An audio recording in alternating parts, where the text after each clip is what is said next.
क्या करेंगे, हिंदी वल्लरी तृतीय भाषा हिंदी 10वीं कक्षा का गद्य पाठ महिला की साहस गाथा का अगला भाग हम देखते जाएंगे। मैं मंजुला बिजोती, हिंदी शिक्षिका, शरण बसवेश्वर उच्च माध्यमिक कक्षा पाठशाला चित्रहಳ್ಳಿ ಬಳಲ್ಕೆರೆ तालुका चित्रदुर्ग जिला। बच्चों, कल जो हमने यानी पिछली अवधि में हमने देखा था क्या है, बिच्छेंद्री पाल एक महिला है, वो किस प्रकार अपने बचपन को और ये उसके माँ बाप कौन है और एवरेस्ट चढ़ने वाली भारतीय प्रप्रथम महिला कैसे बनी, इसके बारे में थोड़ा हमने जानकारी प्राप्त की थी। उसका जो आगे का भाग है हम अभी देखते जाएंगे। क्या है यहाँ पर हमने देखा, वो क्या करती है, अपने भाई जो है, अपना भाई जो है वो किस प्रकार कार्य करता है वैसे ही करना है और उससे भी बहुत अच्छा कर दिखाना है, ऐसा सोचती है। ಅಣ್ಣ ಏನು ಮಾಡ್ತಾನೋ ಅದಕ್ಕಿಂತ ಚೆನ್ನಾಗಿ ಬೆಟರ್ ಮಾಡಿ ನಾನು ತೋರಿಸ್ಬೇಕು ಅಂತ ಅವಳು ಮನಸ್ಸು ಮಾಡಿಕೊಂಡು ಅವರಣ್ಣ ಆ ಬೆಟ್ಟ ಗುಡ್ಡಗಳನ್ನು ಹತ್ತುವ ಒಂದು ಆಸೆ ಅವರಿಗೆ ತುಂಬ ಇರುತ್ತೆ. ಅದರಂತೆ ಅವ್ರು ಮಾಡ್ತಿರುವಾಗ ಇವಳು ಸಹ ನಾನು ಯಾಕೆ ಮಾಡಬಾರ್ದು ಅನ್ನುವಂಥ ಛಲವನ್ನು ಇಟ್ಕೊಂಡು ಅವಳು ಸಹ ಮೌಂಟ್ ಎವರೆಸ್ಟನ್ನು ಏರೋಕ್ಕೆ ನೆರವಾಗುತ್ತೆ ಅನ್ನೋದನ್ನು ನಾವು ಪಾಠದಲ್ಲಿ ನೋಡಿದ್ವಿ.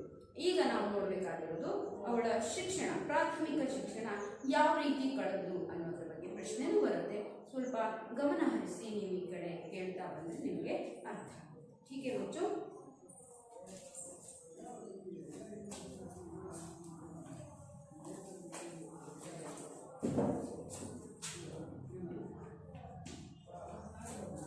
क्या है यहाँ पर बिच्छेंद्री को बचपन में रोज 5 किलोमीटर पैदल चलकर स्कूल जाना पड़ता था।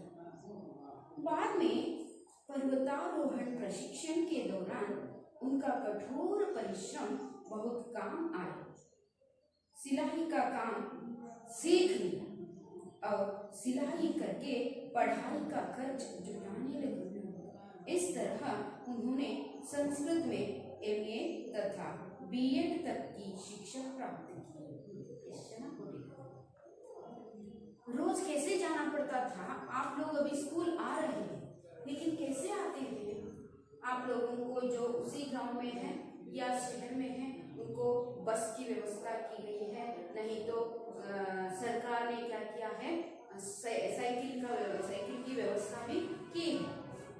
बहुत कम बच्चे क्या करते हैं, ऐसे चलते हुए आते हैं। जो नजदीक घर वाले क्या करते हैं, चल कर आते हैं, नहीं तो बस में, नहीं तो उसके माँ बाप लाकर यहाँ पर छोड़कर चले जाते हैं। लेकिन यह बच्छेंद्री पाल के प्राथमिक शिक्षा में ये ऐसा नहीं था, क्योंकि कितने किलोमीटर चलकर जाना था, पैदल मीन्स नडಕೊಂಡು ಹೋಗಬೇಕಾಗಿತ್ತು 5 किलोमीटर 5 किलोमीटर दूर नडಕೊಂಡು ಹೋಗಬೇಕಾಗಿತ್ತು। हम लोग भी आप ऐसा पूछते हैं तो हमें ನಮ್ಮ ಏಜ್ನವರು ಸಹ ನಾವು ನೆನಪು ಮಾಡಿಕೊಂಡ್ರೆ ಹಳ್ಳಿಗಳಲ್ಲಿ ಯಾರಾದರೂ ಓದಿದ್ದಾರೆ ಅಥವಾ ಕಷ್ಟ ಇಷ್ಟು ಇತ್ತು ಅಂತ ಹೇಳಿದ್ರೆ ಶಿಕ್ಷಣವನ್ನ ಪಡಿಲೇಬೇಕು, ಆದರೆ ಬಸ್ಗಳ ವ್ಯವಸ್ಥೆ ಅಷ್ಟು ಸುಲಭವಾಗಿ ಇಲ್ಲ. ಮತ್ತೆ ಜೊತೆಗೆ ಮನೆಯಲ್ಲಿ ಅಂತ ಒಂದು ವ್ಯವಸ್ಥೆ ಕೂಡ ಇರಲಿಲ್ಲ. ಆದರೆ ಮಕ್ಕಳು ಒಂದು ಬ್ಯಾಗ್ ಇಲ್ಲದೆ ಅಥವಾ ಕಾಲಿಗೆ ಚಪ್ಪಲಿಗಳಿಲ್ಲದೆ, ಬಸ್ನ ವ್ಯವಸ್ಥೆ ಇಲ್ಲದೆ, ಮನೆಯಲ್ಲಿ ವೆಹಿಕಲ್ ಕೂಡ ಯಾವುದೂ ಇಲ್ಲದೆ ಏನು ಮಾಡ್ತಾ ಇದ್ರು, ನಡ್ಕೊಂಡೇ ದಾರಿಯಲ್ಲಿ ಹೋಗ್ತಾ ಇದ್ರು. ನನಗೆ ತಿಳಿದಿರುವ ಹಾಗೆ ನಾನು ಸಹ ಹೈಸ್ಕೂಲ್ವರೆಗೆ 6 किलोमीटर पैदल रास्ता बिना चप्पल क्या करते थे, बिना बैग, हाथ में किताबों को पकड़कर, है ना। मैं क्या बहुत बूढ़ी नहीं, फिर भी जो हमारी अवस्था में भी ऐसा था, क्या करते थे, उसे पैदल, उसके ऊपर एक खाने का डिब्बा बॉक्स वो भी रखते थे, हाथ में ऐसे पकड़कर बिना चप्पल के, और टार रोड भी वहाँ पर नहीं था, है ना, जो कंकड़ का रास्ता था। उस रास्ते में 6 किलोमीटर चलकर जाना, 6 किलोमीटर चलकर वापस घर आना, ऐसा होता था। मैंने भी उसका अनुभव किया है। मुझे लगता है बिच्छेंद्री पाल ऐसे 5 किलोमीटर पैदल चलकर स्कूल जाती थी, लेकिन वो एक जमाना अच्छा ही था। हमें कुछ ऐसा टायर्डनेस ऐसा नहीं दिखता था, नहीं होता था। हम बहुत उमंग के साथ चलते थे और गाना कहते हुए कुछ अपने साथियों के साथ खुशी से स्कूल जाते थे और सीखते थे। सुविधा ज्यादा होते होते बच्चों में सीख की कमी शुरू हो गई। ऐसा नहीं है, बच्चों सुविधा जो होती है उसको हम याद रखते हुए मेरा कर्तव्य क्या है, मुझे क्या करना है, मेरा काम क्या है, मेरा उद्देश्य क्या है, ये समझकर आप भी स्कूल आते हैं तो आपको पता चलता है इतनी सारी व्यवस्थाएं हैं फिर भी मैं कुछ कमी महसूस कर रहा हूँ और मैं आलसी बन गया हूँ। आप लोगों को लगता होगा, ऐसा नहीं करना है, बल्कि क्या करना है, सीखने के लिए आए हैं। जो भी मुश्किलें हैं उसको सामना करते जाना है और जो सुविधाएं है उसका फायदा उठाकर, उसका लाभ उठाकर आप भी सीखने के लिए कोशिश करना है। ऐसे ही ये बिचेंद्री पाल भी क्या करती थी, पैदल चलकर ही स्कूल जाया करती थी। कितने किलोमीटर? 5 किलोमीटर। ठीक है, याद रखिए पैदल का अर्थ होता है कालू नडिगे। उसके बाद इनका एक कठिन परिश्रम करना पड़ता था। किस कार्य में? बाद में पर्वतारोहण प्रशिक्षण का अर्थ होता है तरबेती। ಏನಪ್ಪ ಟ್ರೈನಿಂಗ್, ಈ ಯಾವ ट्रेनिंग ಅದು तरबेती ಅದು पर्वत आरोहण। आरोहण का अर्थ होता है चढ़ना। किसको चढ़ना? पर्वत को चढ़ना। तब हम क्या कह सकते हैं उसे? पर्वत प्लस आरोहण, पर्वतारोहण। यानी पर्वत को या पहाड़ को चढ़ने के लिए चढ़ने की शिक्षा तरबेती ಅಂತ ಪಡೆಯೋದಕ್ಕೋಸ್ಕರ दौरान उनका कठोर परिश्रम बहुत काम आया। ಅವರು 5 ಕಿಲೋಮೀಟರ್ ನಡ್ಕೊಂಡು ಹೋಗ್ತಿದ್ರಲ್ಲ, ಅವರಿಗೆ ಒಂದು ಗಟ್ಟಿಮುಟ್ಟುತನ ಅಂದ್ರೆ ಸದೃಢವಾಗಿದ್ರು. ಅವರು ನಡ್ಕೊಂಡು ಹೋಗಿ ಒಂದು ರೂಢಿ ಇತ್ತು ಅವರಿಗೆ. ಈಗ ನೋಡಿ 4 ಹೆಜ್ಜೆ ನಡೆದ್ರೆ ಸಾಕು ಅಮ್ಮ ಸುಸ್ತಾಯ್ತು ಅಂತ ಹೇಳ್ತಾರೆ ಅಲ್ವಾ. ಆ ತರಹದ ಒಂದು ಪರಿಸ್ಥಿತಿ ಇರಲಿಲ್ಲ ಅವರಿಗೆ. ಕಷ್ಟ ಏನನ್ನೋದು ಅರಿವಿತ್ತು, ಹಾಗಾಗಿ ಬೆಟ್ಟ ಹತ್ತೋದಕ್ಕೆ ಅದು ತುಂಬಾ ಸುಲಭನೇ ಅನಿಸ್ತಾ ಇತ್ತು ಅವರಿಗೆ। और दौरान उसको कठिन परिश्रम बहुत काम आया। ಈ ತರ ಅವರು ಪರಿಶ್ರಮವನ್ನು ಮಾಡಿ ಆ ಕೆಲಸಕ್ಕೆ ಬಂದರು। ಅವರು ನಡ್ಕೊಂಡು ಹೋಗಿ ಬಂದಿರೋದು ಈ ಸಂದರ್ಭದಲ್ಲಿ ಅವರಿಗೆ ಉಪಯೋಗ ಆಯಿತು। सिलाई का काम सीखा। और ಏನ್ ಮಾಡಿದ್ರು, ಜೊತೆ ಜೊತೆಗೆ सिलाई का अर्थ होता है ಹೊಲಿಗೆ, ಟೈಲರಿಂಗ್। सिलाई का काम ಅಂದ್ರೆ ಟೈಲರಿಂಗ್ ಕೆಲಸನೂ ಕೂಡ ಅವರು ಕಲಿತು, ಹೊಲಿಗೆ ಕೆಲಸವನ್ನು ಸಹ ಹೊಲಿಯುವಂತ ಕೆಲಸವನ್ನು ಮಾಡ್ತಾ ಇದ್ರು। सीख लिया और सिलाई करके पढ़ाई का खर्च जुटाने लगी। ಅದನ್ನ ಅಂಡರ್ಲೈನ್ ಮಾಡಿ, ಅವಳು ಹೊಲಿಗೆ ಮಾಡಿ ಬಂದಂತಹ ಹಣದಿಂದ ಶಿಕ್ಷಣದ ಎಲ್ಲಾ ಒಂದು ಇದನ್ನ ಮಾಡ್ಕೊಳ್ತಾ ಇದ್ರು, ಖರ್ಚನ್ನ ನಿಭಾಯಿಸ್ತಾ ಇದ್ರು। ಯಾವುದರಿಂದ? ಟೈಲರಿಂಗ್ ಇಂದ। ನೆನಪು ಮಾಡ್ಕೊಳ್ಳಿ, ನೀಟಾಗಿ ಅದನ್ನ ನೆನಪಲ್ಲಿ ಇಟ್ಕೊಳ್ಳಿ। इस तरह उन्होंने संस्कृत में MA तथा B.Ed तक की शिक्षा प्राप्त की। ಈ ತರಹ ಕಷ್ಟಪಟ್ಟು ಹೊಲಿಗೆ ಮಾಡಿ ಜೊತೆಗೆ 5 ಕಿಲೋಮೀಟರ್ ನಡ್ಕೊಂಡು ಹೋಗಿ ಆಮೇಲೆ ಪರ್ವತಾರೋಹಣವನ್ನ ಕಠಿಣ ಪರಿಶ್ರಮ ಮಾಡಿ ಅದನ್ನು ಸಹ ಮಾಡ್ಕೊಳ್ತಾ ತನ್ನ ಎಜುಕೇಶನ್ ಅನ್ನ ಏನ್ ಮುಗಿಸಿದ್ರು ಅಂದ್ರೆ ಸಂಸ್ಕೃತದಲ್ಲಿ MA ಪದವಿಯನ್ನ, ಸ್ನಾತಕೋತ್ತರ ಪದವಿಯನ್ನ ಪಡ್ಕೊಂಡು ಜೊತೆಗೆ B.Ed ಅನ್ನು ಸಹ ಮಾಡ್ತಾರೆ ಯಾರು? बिचेंद्री पाल। आगे हम देखते जाएंगे। पढ़ाई के साथ साथ बिचेंद्री ने पहाड़ पर चढ़ने के अपने लक्ष्य को भी हमेशा अपने सामने रखा। ನೋಡಿ ಏನಂತೆ, ಪढ़ाई साथ साथ ನೋಡಿ ನಾವು ಒಂದು ಮಾಡ್ತಾ ಇದ್ರೆ ಇನ್ನೊಂದು ನಮಗೆ ಮರ್ತು ಹೋಗಿರುತ್ತೆ, ಅದರಲ್ಲೇ ನಾವು ಲೀನ ಆಗಿರ್ತೀವಿ, ಅಥವಾ ಇದನ್ನು ಸರಿ ಮಾಡಲ್ಲ ಇನ್ನೊಂದು ನೆನಪಲ್ಲಿದ್ದು ಅದನ್ನು ಕೂಡ ಪರಿಪೂರ್ಣಗೊಳಿಸುವುದಿಲ್ಲ। ಇವಳು ಹಾಗಲ್ಲ, ಪढ़ाई साथ साथ ಓದುವ ಅಭ್ಯಾಸದ ಶಿಕ್ಷಣದ ಜೊತೆಗೆ ಏನ್ ಮಾಡ್ತಿದ್ದಪ್ಪ ಅಂತ ಹೇಳಿದ್ರೆ, बिचेंद्री ने पहाड़ पर चढ़ने के अपने लक्ष्य को भी हमेशा अपने सामने रखा। लक्ष्य यानी गुरी।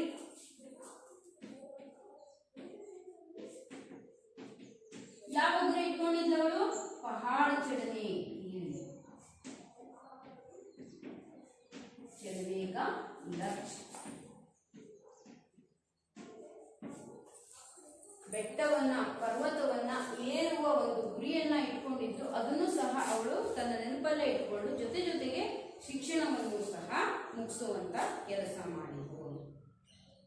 उन्होंने क्या किया, इसी दौरान ಇದೇ ಕಾರಣಕ್ಕಾಗಿ ಕಾಲಾನಾಗ್ ಪರ್ವತ್ ಕಿ ಚಢಾಯಿ ಕಿ ನೆನ್ಪಿಟ್ಕೊಳ್ಳಿ. ಫಸ್ಟ್ ಏನ್ ಮಾಡಿದ್ರು, ಪರ್ವತ ಹತ್ತಿದ್ದು. ಆ ಪರ್ವತದ ಹೆಸರು ಯಾವುದು?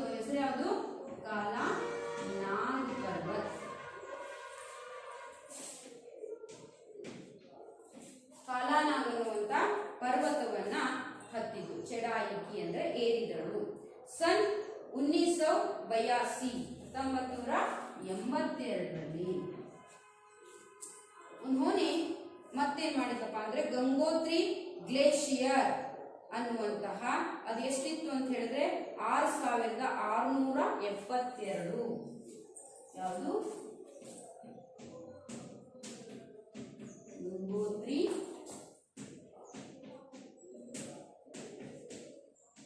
ಗ್ಲೇಷಿಯರ್. ಗಂಗೋತ್ರಿ ಗ್ಲೇಷಿಯರ್ ಅನ್ನುವಂತಹ ಪರ್ವತ ಅದು 6672 ಮೀಟರ್ ಇತ್ತು. ಅದನ್ನು ಸಹ 1982ರಲ್ಲಿ ಏರಿದೆ. ನೆನ್ಪಿಟ್ಕೊಳ್ಳಿ. ಫಸ್ಟ್ ಕಾಲಾನಾಗ್, तदनंतर गंगोत्री ग्लेशियर कितनी कब उन्होंने चढ़ाई की 1982 में. उसके साथ साथ वो कितने मीटर लंबी थी, यानी हाइट ಎಷ್ಟಿತ್ತಪ್ಪ ಅಂತ ಹೇಳಿದ್ರೆ 6672 6672 ಮೀಟರ್ ಇತ್ತು. ಅದನ್ನ ಹತ್ತುವಂತ ಕೆಲಸ ಮಾಡಿದ್ರು. ತಥಾ ರುಡ್ ಗೇರೋ ಅನ್ನುವಂತಹ ಪರ್ವತ ಎಷ್ಟಿತ್ತಪ್ಪ ಅಂದ್ರೆ ಅದರ ಹೆಸರು ಕಾಲಾನಾಗ್. ಒಂದನೇದು, ಎರಡನೇದು ಗಂಗೋತ್ರಿ, ಮೂರನೇದು ರುಡ್ ಗೇರೋ ಅನ್ನುವಂತಹ ಪರ್ವತವನ್ನ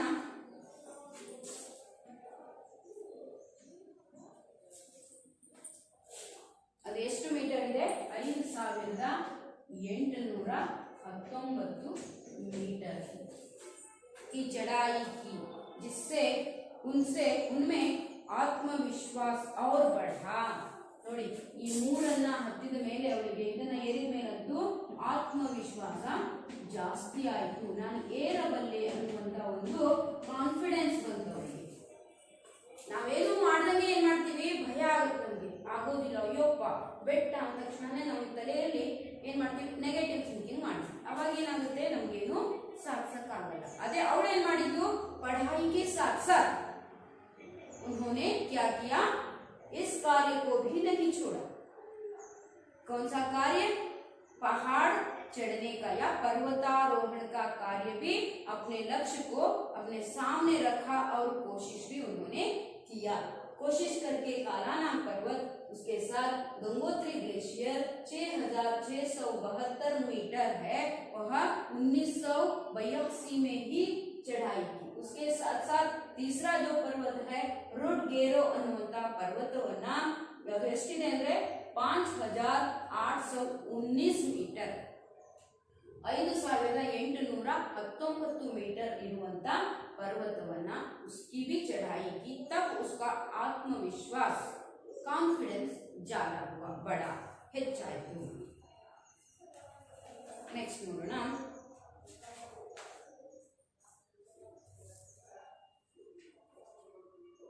अगस्त 1983 में ಎಷ್ಟರಲ್ಲಿ ನೆನ್ಪಿಟ್ಕೊಳ್ತಾ ಹೋಗಿ ಮಕ್ಕಳ, ಇಸ್ವಿಗಳು ಇದರಲ್ಲಿ ಜಾಸ್ತಿ ಇದೆ.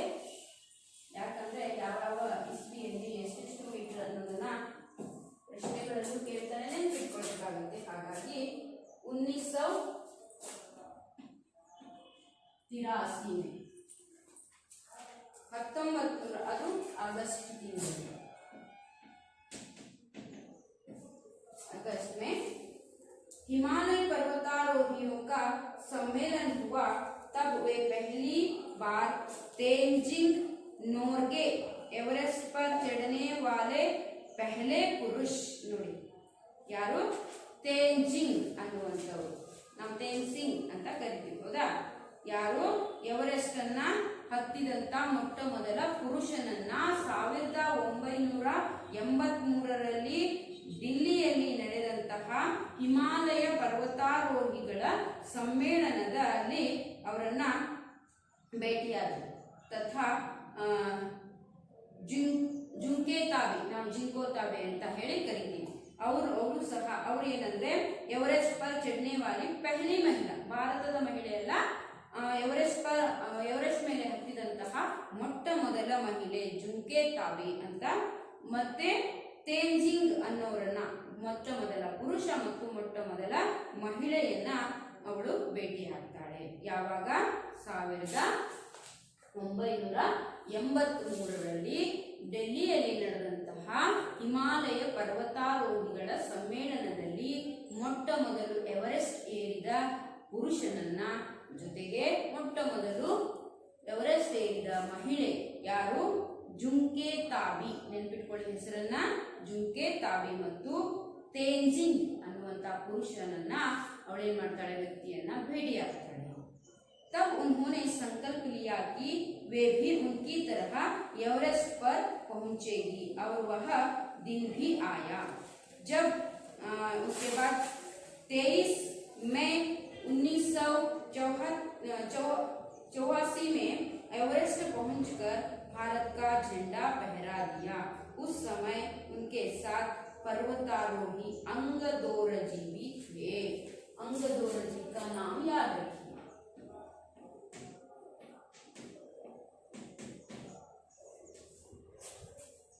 ಎಷ್ಟರಲ್ಲಿ ಹುಟ್ಟಿದ್ದು? 1984ನೇ ಇಸ್ವಿಯಲ್ಲಿ ಹತ್ತಿ ಭಾರತದ ಧ್ವಜವನ್ನ ಅಲ್ಲಿ ಹಾರಿಸಿದಳು. ಯಾವುದರ ಮೇಲೆ? ಎವರೆಸ್ಟ್ ಪರ್ವತದ ಮೇಲೆ. ಏನಾಯ್ತು ಅಂತ ಹೇಳಿದ್ರೆ 23 ಮೇ ತಿಂಗಳು 1984ರಲ್ಲಿ ಇವ್ರನ್ನ ಭೇಟಿಯಾದ್ಲಲ್ಲ, ಯಾರನ್ನ? ಮೊಟ್ಟ ಮೊದಲ ವ್ಯಕ್ತಿಯನ್ನ, ಏನನ್ನ? ಎವರೆಸ್ಟ್ ಹತ್ತಿದಂತಹ ಪುರುಷನನ್ನ ಮತ್ತು ತೇಂಜಿಂಗ್ ಮತ್ತು ಜಿಂಕೋ ತಾವಿಯನ್ನ ಭೇಟಿಯಾದ ತಕ್ಷಣ ಅವಳಿಗೆ ಇನ್ನೂ ಒಂಥರ ಏನೋ ಉತ್ಸಾಹ, ಹುಮ್ಮಸ್ಸು ಜಾಸ್ತಿ ಆಯಿತು. ನಾನು ಕೂಡ ಏರಿ ತೋರಿಸಲೇಬೇಕು ಅನ್ನುವಂಥ ಛಲವನ್ನ ತೊಟ್ಟು ನಿರ್ಧಾರಕ್ಕೆ ಬಂದು. ನಾವು ನೋಡಿ, हम क्या करते हैं, कुछ अच्छे लोग हमें मिल जाते हैं तो उनके गुण अपनाने के लिए बहुत समय लगाते हैं और जो बुरे गुण उनमें होते हैं जल्दी कैच कर लेते हैं। ऐसा नहीं करना है। जो भी व्यक्ति हैं उनमें बुराई भी होती है, अच्छाई भी होती है। हम बुरे गुणों को दूर हटाकर उनमें जो अच्छाई है उन गुणों को अपने जीवन में लागू करना पड़ता है। वैसे ही ये कहाँ गई? इस सम्मेलन में जाने के बाद इन दोनों को मिलती है। मिलने के बाद इसे भी क्या लगता है, मैं भी इनके तरह कुछ कर दिखाना है।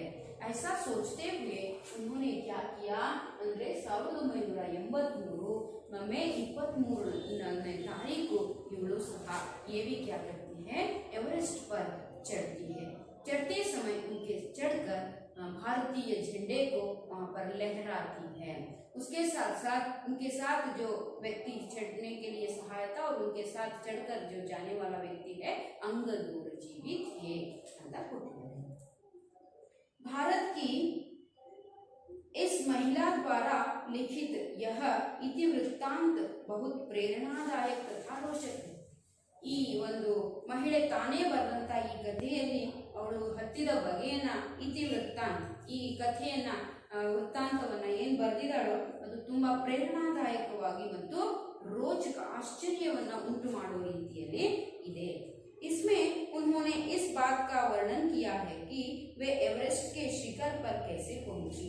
आ इतिवृत्तांतದಲ್ಲಿ तान ಹೇಗೆ पर्वतवನ್ನ मैं कैसे पर्वतारोहण मैंने कैसे किया उसके बारे में बहुत सुंदर रूप से उन्होंने उसमें लिखा है। वह कैसे है? रोचक भी है और बहुत सुंदर भी, हमें यानी प्रेरणादायक भी बन सकता है। ಆ ರೀತಿಯಲ್ಲಿ ವರ್ಣನೆ ಮಾಡಿದಾಳೆ, ಹೀಗೆ ಹತ್ತದೆ ಅಂತ. ಅದನ್ನ ಕೇಳ್ತಾ ಕೇಳ್ತಾನೆ ನಮ್ಮ ಮನಸ್ಸು ಕೂಡ ಒಂದ್ ಕಡೆ ಏನೋ ನಾನು ಸಾಧನೆ ಮಾಡ್ಬೋದು, ಅದೇ ಅಂತಲ್ಲ, ಬೇರೆ ಯಾವ್ದಾದ್ರು ನೋಡಿ, ಅವಳು ಮಧ್ಯಮ ಕುಟುಂಬದಲ್ಲಿ ಹುಟ್ಟಿದ್ಲು, 5 ಜನ ಮಕ್ಕಳಲ್ಲಿ ಇವಳು ಒಬ್ಳಾಗಿದ್ಲು, ಆಮೇಲೆ ನಡೆದುಕೊಂಡೆ 5 ಕಿಲೋಮೀಟರ್ ಸ್ಕೂಲಿಗೆ ಹೋಗ್ತಾ ಇದ್ಲು, ಅದನ್ನು ಓದ್ತಾನೆ ಸ್ನಾತಕೋತ್ತರ ಪದವಿ ಮತ್ತು B.Ed ಅನ್ನು ಸಹ ಮಾಡಿದ್ಲು, ಜೊತೆಗೆ ಓದೋದಕ್ಕೆ ಮನೆಯಲ್ಲಿ ಬಡತನ ಇರೋದ್ರಿಂದ ಹೊಲಿಗೆಯನ್ನ ಮಾಡಿ ತನ್ನ ಶಿಕ್ಷಣದ ಎಲ್ಲ ಇದನ್ನ ಖರ್ಚನ್ನ ನಿಭಾಯಿಸ್ತಾ ಇದ್ಲು। ಅದರ ಜೊತೆಗೆ ತನ್ನ ಗುರಿಯನ್ನ ಇಟ್ಕೊಂಡು ಅವಳೇನ್ ಮಾಡ್ತಿದ್ಲು, ಪರ್ವತವನ್ನ ಏರೋ ಕೆಲಸನೂ ಕೂಡ ಮಾಡ್ತಾ 3 ಪರ್ವತಗಳನ್ನ ಹತ್ತಿ 4ನೇ ಬಾರಿ ಎವರೆಸ್ಟ್ ಅನ್ನ ಹತ್ತಿ ಭಾರತದ ಧ್ವಜವನ್ನ ಪತಾಕ ಪಟಾಕಿಯನ್ನ ಅಲ್ಲಿ ಹಾರಿಸಿದಳು ಅಂದಾಗ ಒಂಥರ ಖುಷಿ ಬರುತ್ತೆ ಅಲ್ವಾ, ಪ್ರೇರಣೆ ಸಿಗುತ್ತೆ, ಆಶ್ಚರ್ಯ ಕೂಡ ಅನಿಸುತ್ತೆ. ಆ ತರ ಅವಳು ಬರ್ಕೊಂಡಿದ್ದಾಳೆ. ತಾನು ಮಾಡಿದಂತ ಸಾಹಸದ ಕಾರ್ಯದ ಬಗ್ಗೆ ತಾನು ಬರೆದುಕೊಂಡೈತಿ ವೃತ್ತಾಂತದಲ್ಲಿ ಇದನ್ನ ನೋಡಬಹುದು. ಹೇಗೆ ಹತ್ತಿದ್ಲು ಅನ್ನೋದ್ರ ಬಗ್ಗೆ ನಾವು ಇದರಲ್ಲಿ ನೋಡ್ತಾ ಹೋಗೋಣ. ಹೇಗೆ ಹತ್ತಾಳಪ್ಪ ಅವಳು ಅಂತ ಅಂದ್ರೆ, ಕರ್ನಲ್ ಕುಲ್ಲರ್ನೇ ನೆನ್ಪಿಟ್ಕೊಳ್ಳಿ ಶಬ್ದಗಳನ್ನ. ಕರ್ನಲ್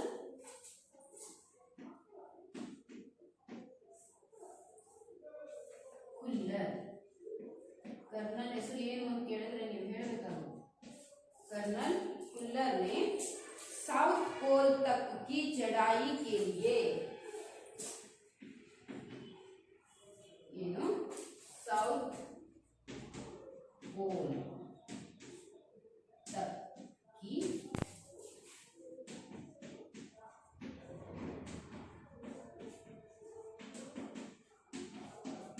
चढ़ाई के लिए 3 शिखर दलों के 2 समूह बना दिए. 3 ಶಿಖರಗಳ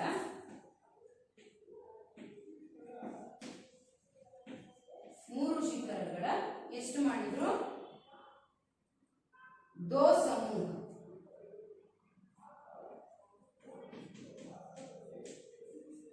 3 ಶಿಖರಗಳನ್ನ ಹತ್ತಕ್ಕೆ 2 ಸಮೂಹಗಳನ್ನ ಮಾಡಿಕೊಟ್ರು. ಯಾರು? ಕರ್ನಲ್ ಕುಲ್ಲರ್ ಅವರು. ಸೌತ್ ಪೋಲ್ ನಿಂದ ಹತ್ತಕ್ಕೆ ಸ್ಟಾರ್ಟ್ ಮಾಡಿದ್ರೆ 3 ಶಿಖರಗಳಿರ್ತವೆ, ಅದರಲ್ಲಿ 2 ಭಾಗ ಮಾಡಿ ಹತ್ತೋ ವ್ಯವಸ್ಥೆಯನ್ನ ಮಾಡಿದ್ರು.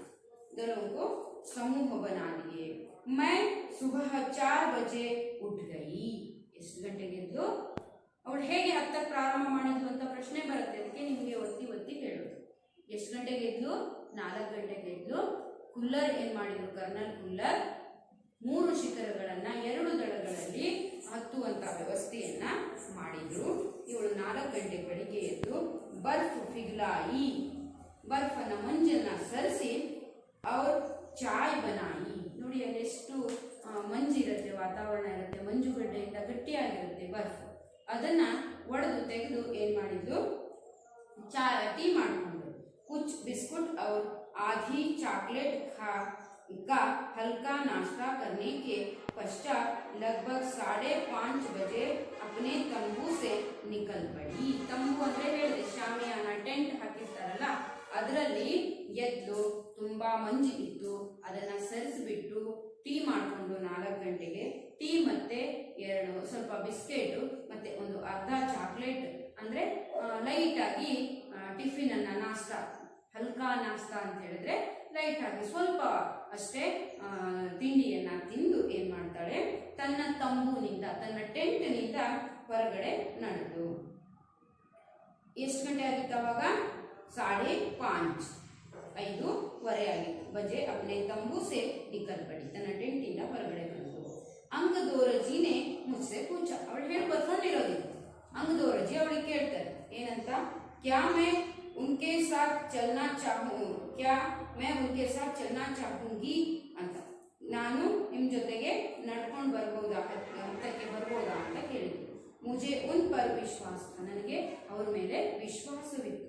साथ ही साथ मैं अपनी आरोहण क्षमता और कर्मठता के बारे में भी आश्वस्त थी. ಏನಂತ ಹೇಳಿದ್ರೆ, ಸಾಥ್ ಹಿ ಸಾಥ್ ಮೈ ಅಪ್ನಿ ಆರೋಹಣ ಕ್ಷಮತಾ, ನಾನು ಹತ್ತುವಂತಹ ಕ್ಷಮತೆಯ ಬಗ್ಗೆ, ನನ್ನ ಒಂದು ಶಕ್ತಿಯ ಬಗ್ಗೆ, ಬಲದ ಬಗ್ಗೆ, ಹತ್ತುವ ಒಂದು ಚತುರತೆಯ ಬಗ್ಗೆ, ನನ್ನ ಕರ್ಮಠತ, ನನ್ನ ಕೆಲಸದ ಬಗ್ಗೆ ನನಗೆ ಏನಿತ್ತಂದ್ರೆ ನನಗೆ ವಿಶ್ವಾಸ ಇತ್ತು ಅಂತ ಹೇಳ್ತಾರೆ. ಸುಬಹ 6:20 ಅಂದ್ರೆ 6:20, ಬೆಳಿಗ್ಗೆ 6:20 पर जब अंगदोरजी और मैं साउथ पोल से बाहर निकले. ಹಂಗಾದ್ರೆ ಹತ್ತಕ್ಕೆ ಕರೆಕ್ಟ್ ಆಗಿ ಎಷ್ಟು ಗಂಟೆಗೆ? 6:20ಕ್ಕೆ ಸೌತ್ ಪೋಲ್ ನಿಂದ ಹೊರಟರು. ಬಾಹರ್ ನಿಕ್ಲೆ ತೋ ದಿನ್ ಊಪರ್ ಚढ़ ಆಯಾ ಥಾ. ದಿನ ಅಂದ್ರೆ ಬೆಳಕು ಹರಿದು ಸೂರ್ಯ ಆಗಲೇ ನೆತ್ತಿಯ ಮೇಲೆ ಬರ್ತಾ ಇದ್ದ. ಅಂದ್ರೆ ಮುಂದೆ ಬೆಳಕು ಕಾಣಿಸ್ತಾ ಇತ್ತು, ನೆತ್ತಿ ಮೇಲೆ ಅಂತಲ್ಲ, ಬೆಳಕು ಕಾಣಿಸ್ತಿತ್ತು. ಹಲ್ಕಿ ಹಲ್ಕಿ ಹವಾ ಚಲ್ ರಹಿ ಥಿ, ತಣ್ಣನೆಯ ಗಾಳಿ ಓಡಾಡ್ತಾ ಇತ್ತು. ಅವ್ರ ठंड बहुत अधिक थी, ಆದ್ರೆ ಗಾಳಿಯು ತಂಪಾಗಿರೋದ್ರಿಂದ ತುಂಬಾ ಚಳಿ ಕೂಡ ಇತ್ತು. हमने बगैर रस्सी के ही चढ़ाई की, ಹಗ್ಗ ಇಲ್ದೇನೆ, ಬಗೈರ್ ಅಂದ್ರೆ ಹಗ್ಗವನ್ನ ಹೊರತುಪಡಿಸಿ, ಹಗ್ಗ ಇಲ್ದಂಗೆನೆ ಹತ್ತೋದಕ್ಕೆ ಶುರು ಮಾಡ್ಕೊಂಡ್ರು. ಅಂಗದೋರಜಿ ಏಕ್ ನಿಶ್ಚಿಂತ ಗತಿ ಸೆ ऊपर ಚढ़ते गए. ಅಂಗದೋರಜಿ ಅವರು ಹತ್ತಿ ರೂಢಿ, ಹಾಗಾಗಿ ಏನ್ ಮಾಡ್ತಿದ್ರು, ಒಂದು ಹಂತವಾಗಿ ಏರ್ತಾ ಹೋಗ್ತಾ ಇದ್ರು. ಮುझे भी उनके साथ चलने में कोई कठिनाई नहीं हुई. ಅವ್ರು ಹೇಗೆ ಹತ್ತಾರೋ ಹಾಗೆ मुझे भी चढ़ने के लिए, ನಾನು ಕೂಡ ಹತ್ತೋದಕ್ಕೆ ಕಷ್ಟ ಅಂತ ಅನಿಸ್ಲಿಲ್ಲ. उसके बाद जमी हुई बर्फ की सीधी व ढलाऊ चट्टानें इतनी सख्त और भुरभुरी थी मानो शीशे की चादर बिछी हो. हमें बर्फ काटने के लिए फावड़े का इस्तेमाल करना पड़ा. ನೋಡಿ, ಹತ್ತಬೇಕಾದ್ರೆ ಕಷ್ಟ ಅಂತ ಅನಿಸ್ಲಿಲ್ಲ, ಆದ್ರೆ ಬರ್ಫು ಇಷ್ಟು ದಪ್ಪವಾಗಿ ಮುಚ್ಕೊಂಡಿತ್ತಂದ್ರೆ, ಕಾಂಚ್ ಅಂದ್ರೆ ಶೀಶೆ, ಗ್ಲಾಸ್ ತರ ಅದು ಮುಚ್ಕೊಂಡು ದಪ್ಪವಾಗಿತ್ತು. ಅದನ್ನ ಹಾಗೆ ಕುಟ್ಟಿ ಪುಡಿ ಮಾಡೋದಕ್ಕೆ ಸಾಧ್ಯ ಇರಲಿಲ್ಲ. ಇಸಿಲಿಯೇ ಅದಕ್ಕಾಗಿ ನಾವು ಫಾವಡ ಅಂತ ಹೇಳಿದ್ರೆ ಚಲಿಕೆಯಂತಹ ತೋಳ ಇರ್ತದಲ್ಲ, ಕುಟ್ಟುವಂತಹ ಒಂದು ಇದನ್ನ ಅಗಿಯುವಂತಹ ಒಂದು ಸಾಧನವನ್ನ ಚಲಿಕೆ ತರದ್ದು, ಅದನ್ನ ಬಳಸಿ ಏನ್ ಮಾಡ್ತಾರೆ, ಮೇಲಕ್ಕೆ ಸುತ್ತಿಗೆ ಅಂತಾನು ನಾವು ಹೇಳ್ಬೋದು. ಸುತ್ತಿಗೆ ಏನ್ ಮಾಡ್ತಾರೆ ಹೇಳಿ, ಹೊಡೆದು ಅದನ್ನ ಓಪನ್ ಮಾಡಿ ಮೇಲೆ ಹತ್ಕೊಂತ ಹೋಗೋಕೆ. ಅದಕ್ಕಾಗಿ ತುಂಬಾ ತಣ್ಣನೆಯ ಗಾಳಿ ಇತ್ತು, ಜೊತೆಗೆ ತುಂಬಾ ಚಳಿನೂ ಇತ್ತು. ಅಷ್ಟೇ ಬರ್ಫು ಕೂಡ ಗಾಜಿನ ಹಾಗೆ ಮುಚ್ಕೊಂಡಿತ್ತು. ಅದನ್ನ ಹಾಗೆ ಒಡೆದು ನಾವು ಮುಂದಕ್ಕೆ ಹೋಗಕ್ ಆಗ್ತಿರ್ಲಿಲ್ಲ. ಅದರಿಂದ ನಾವು ಫಾವಡ ಅಂದ್ರೆ ಏನ್ ಮಾಡ್ತಿದ್ವಿ, ಸುತ್ತಿಗೆಯನ್ನ ಬಳಸಿ ಒಡಿತಾ ಮೇಲಕ್ಕೆ ಹತ್ತಾ ಹೋದ್ವಿ ಅಂತ ಹೇಳ್ತಾರೆ. ಹಾಗಾಗಿ ನಾವು ಇಲ್ಲಿಯವರೆಗೆ ಇಷ್ಟು ಪಾಠವನ್ನು ತಿಳ್ಕೊಂಡಿದ್ವಿ. ಮುಂದಿನ ಒಂದು ಭಾಗದಲ್ಲಿ ಇದರ ಮುಂದಿನ ಭಾಗದಲ್ಲಿ ಯಾವ ರೀತಿ ಪರ್ವತವನ್ನು ಇನ್ನೂ ಚೆನ್ನಾಗಿ ಏರ್ತಾಳೆ, ಆಶ್ಚರ್ಯಕರವಾದಂತಹ ಕಥೆಯೊಂದಿಗೆ ನೆಕ್ಸ್ಟ್ ತರಗತಿಯಲ್ಲಿ ಸಿಗ್ತೀನಿ. ಧನ್ಯವಾದ.